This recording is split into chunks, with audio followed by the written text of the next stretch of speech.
So let's start talking about where you grew up. I grew up in a small town in Germany, in western Germany, Dietz an der Lahn. People always tell me that they know exactly where it is, but of course I don't. It's close to the Rhine, about 30 kilometers from the Rhine. The Lahn is a small river which runs into the Rhine at Koblenz. And I guess I had What year were you born? 1915. And up to the time when Hitler came to power, I think I had a good time. Enjoyed my life. You enjoyed Germany. You didn't Ge- feel anti-Semitic. Never. Neighbors, everybody was good. Very, very cordial and very nice, and very good neighbors. It was a small town, about 30,000, not 30,000, 3,500 people, and about 15 Jewish families. And Dietz had a beautiful synagogue, but it served the surrounding the surrounding little villages, which all those villages, I mean, I don't know if you're familiar with this particular neighborhood, had about 1 or 2 Jewish families who all came to Dietz to the services. And I never felt discriminated against. Went to school, to public school, till Hitler came to power. Tell me about 1933, what you remember when Hitler came to power. I remember it exactly because all the school children had to appear at a certain place, at the market place, and listen to Hitler's speech. And Heil Hitler was a common greetings from now on in school, and I never raised my hand, and nobody ever asked me that I should. And I think before I could graduate, I was permitted to attend the school I was attending, which was turned into a Nationalpolitische Bildungsanstalt. It was turned into a school which trained the future leaders of the German Reich, the future Nazis, and all my teachers were SA men in uniform. And from then on, of course, I knew that my time would be very limited. And school in Germany or college in Germany is a little bit different than here. And before I could graduate, I was asked to leave because up to this point in time, I had permission to stay in this particular school because my father had fought in World War I, unfortunately, it's the wrong side.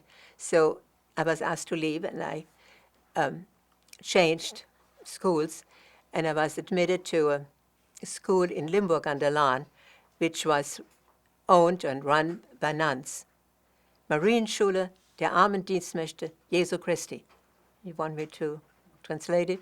I mean, Yeah. School of Mary, of the poor maids of Jesus Christ. And I was asked not to come the first day, but 2 days later. And I never knew why, till much later. And later on, the girls told me in my class, that one of the nuns asked who would want to sit, a Jewish girl is coming to the class, and who is willing to sit with her. And of course, nobody raised their hand. And this is when you were how old? You remember being how old? 17, 18. No one would sit next to you? No one volunteered to sit next to me. And there were 2 girls in this class who wanted to be nuns eventually. And so the head nun told them that they have to sit with me. And they both cried. I mean, I was told later about that. And What was that like for you? it was very, What were you understanding was happening? This was during your town? during intermission, that was a different town. I had to attend I have to talk about that too. It's a different. I lived in Dietz an der Lahn, went to school in Oranienstein. That's another long story. But then I had to change and go by train to Limburg to attend the Marienschule. I wanted to graduate. I wanted to have my certificate, and so they didn't want to sit with me. Now comes intermission. Nobody talked to me. Nobody wanted to associate with me, and I stayed in the classroom, and the girls played outside. But eventually, they realized that I didn't have any horns and that I was a human being. Gradually, they warmed up to me, so we conversed or talked. But it was very difficult. In addition, it was difficult because I had to attend school in Germany on Saturday. And I come from a very Orthodox home, and of course I never wrote. I could not write, but I had to attend classes. So in order to get to Limburg, I had to take a train. But it was Shabbat, and I wouldn't take the train, so I walked. And in the wintertime, I mean, Germany, there's snow in Germany, and then I had to walk through kind of woods in the winter, This dark. was how far did you walk? Over an hour. Wow. The train took 10 minutes, but to walk was a little bit over an hour. So I walked. And of course, my parents and the rabbi all said I should take the train. I would be permitted to take the train because it was dangerous for a girl alone to walk. But I didn't. I walked Wow. and survived. Tell me about Kristallnacht, what you remember. I remember just talked about Kristallnacht. I was at home, and one of my neighbors knocked on the door and said, "Your synagogue is burning." It was a most beautiful synagogue in Frankfurt, actually. It's the Friedberger Anlage.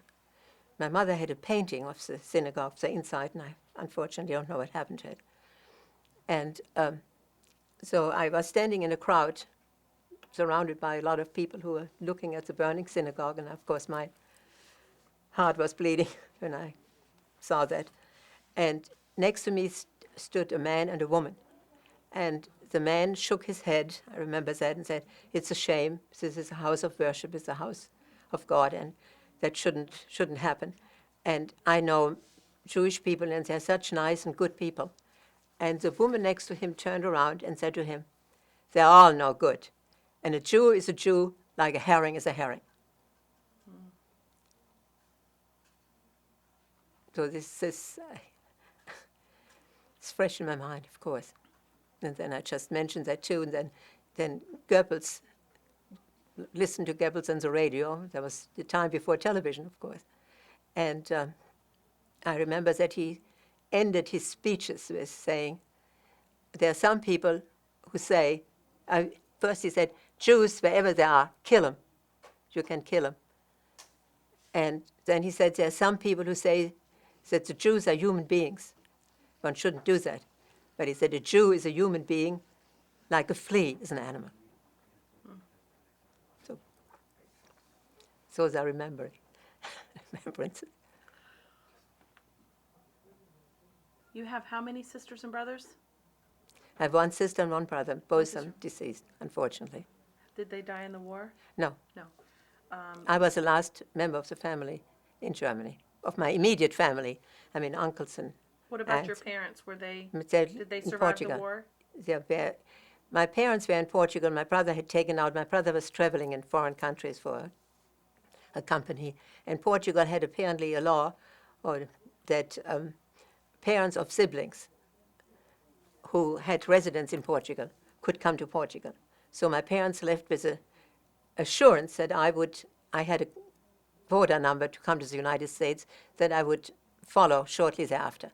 But in the meantime, war broke out and I couldn't get out. Hitler marched into Poland and I was stuck. So you had papers waiting for your transfer to the U.S. No, I didn't. I had a quota number. Oh, a quota number. I'm sorry. I thought you said order number. Okay, a Quota. quota number. I had okay. a quota number to the United States. Okay. I even remember the number, 5,960. And it had not been called yet. So I had papers, I had permission to go from Germany to Belgium, from Belgium to London and wait. My brother had sent money to London so I could stay in England till my number would be called. And this is the only way I got permission to go to England, as long as I had a number and had enough money. I mean, to stay there and wait there. But I didn't get out. You were not sent to a camp. No, I was not sent to camp. I got out before. Hitler and Mussolini were friends. And in early 1940, I went to Italy, got permission to go to Italy. And from Italy, fortunately, I had my passport and I had this Judenkarte, which I have here with me. And I do remember as we get over the border, when we came from Germany to Switzerland to Italy. And I remember when the German police came to look at us and questioned us. And I had with me in my personal things, I had to open my bag, and had a box of candy that somebody had given me. And the SA man who came took the box of candy and opened each piece, see if there was a diamond or some gold in it. And then we were across the border, and of course it was with great relief. And then from Genoa, I took the Saturnia, the Italian ship, and went to Portugal to visit my parents. And then what from year Portugal. had you crossed the border out of Germany? That was, I think, January 40. January 1940, you were able to get out. Yeah, I got out, yes. And your parents were in Portugal? My parents were in Portugal. With your brother? With my brother, and I stayed with my parents for 1 month.